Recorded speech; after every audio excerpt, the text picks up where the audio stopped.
Miss Rajni Patil एक 15 minute की surgical strike, शल्य चिकित्सा जिसको सरकार बहुत शौक से बात करती है, उसके अंतर्गत निलंबित हुई। आरोप है एक वीडियो रिकॉर्डिंग के विषय में। पहली बात, कोई उनको कारण बताओ नोटिस, कोई प्रक्रिया, कोई अवसर नहीं दिया गया। दूसरी बात, अगर आप रूल 257 पढ़ें जिसके अंतर्गत ये किया गया, तो लागू ही नहीं हो सकता। उसमें बड़ा साफ लिखा है कि ये इसके लिए हो सकते हैं निलंबित अगर, और मैं कोट कर रहा हूं, परसिस्टेंट एंड विलफुल, बार बार और जानबूझकर आप अगर हाउस को चलने न दें या ऐसा वातावरण पैदा करें कि माननीय अध्यक्ष हाउस को चला न सकें। अभी तक मिस पाटिल ने कोई जवाब नहीं दिया कि उनको अवसर नहीं मिला, लेकिन अगर ये मान भी लिया जाए कि किसी ने वीडियो बनाया, जो कि अभी किसी रूप से माना नहीं गया है, तो भी वो परसिस्टेंट एंड विलफुल ऑब्स्ट्रक्शन कहां हो सकता है? जानबूझकर बार बार परसिस्टेंट। इसीलिए तीसरा पहलू कि ये अगर सब कुछ भी मान लिया जाए तो एक पहली बार की गलती है जिसमें कि हमेशा से चेतावनी ज्यादा से ज्यादा, अगर ये हुआ है, मानी जाती है, न कि निलंबन।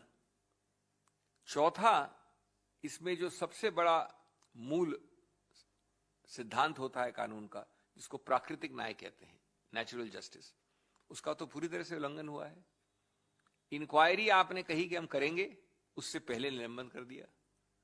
इंक्वायरी शुरू नहीं हुई उससे पहले निलंबन कर दिया। नोटिस देने से पहले निलंबन कर दिया। इंक्वायरी कंप्लीट नहीं हुई उससे पहले निलंबन कर दिया। तो जो भी आम संतुलन या संतुलित प्रक्रिया के नियम हैं, उनको आपने बाहर फेंक दिया खिड़की के। पांचवा, माननीय प्रधानमंत्री लगभग 90 मिनट या 75 मिनट से ज्यादा बोले। उनके स्पीच में कोई ऐसा व्यवधान पैदा नहीं हुआ, नहीं तो बोल ही नहीं पाते 90 मिनट तक, जिससे कि रूल नियम 257 लागू होता कि ऑब्स्ट्रक्शन हाउस का ऐसा हो कि हाउस चल ना पाए।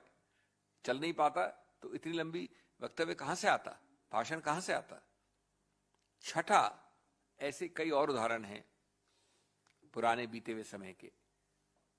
आज की सत्तारूढ़ पार्टी के मेंबरान द्वारा ज्यादा से ज्यादा उसमें चेतावनी हुई है या कोई एक्शन हुआ ही नहीं है।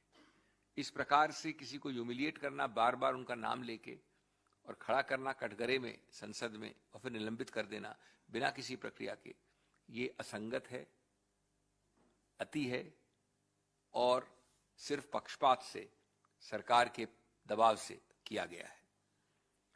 हम ये कहना चाहते हैं कि अध्यक्ष महोदय को इस सरकार के अनुरोध को नहीं मानना चाहिए था, जो कि एक तरफा है, पक्षपाती है और सभी गणतांत्रिक नियमों के विरुद्ध है।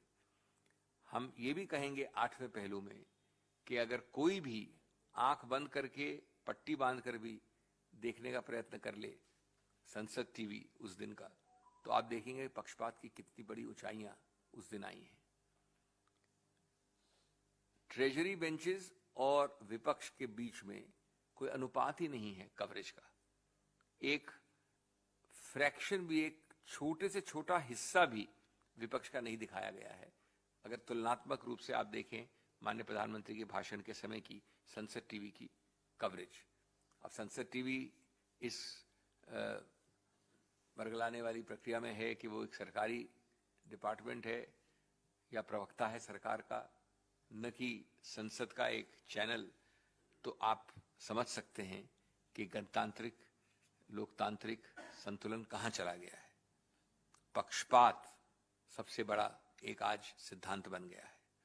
हम मानते हैं कि ऐसा जो हुआ है, पक्षपात, असंवैधानिक सिद्धांत, गैर गणतांत्रिक, गैर संसदीय, और जो एक प्रकार से विधायिका की पूरी प्रोसीडिंग्स को नीचे ले आया गया है, ये सामूहिक रूप से भर्त्सना योग्य है।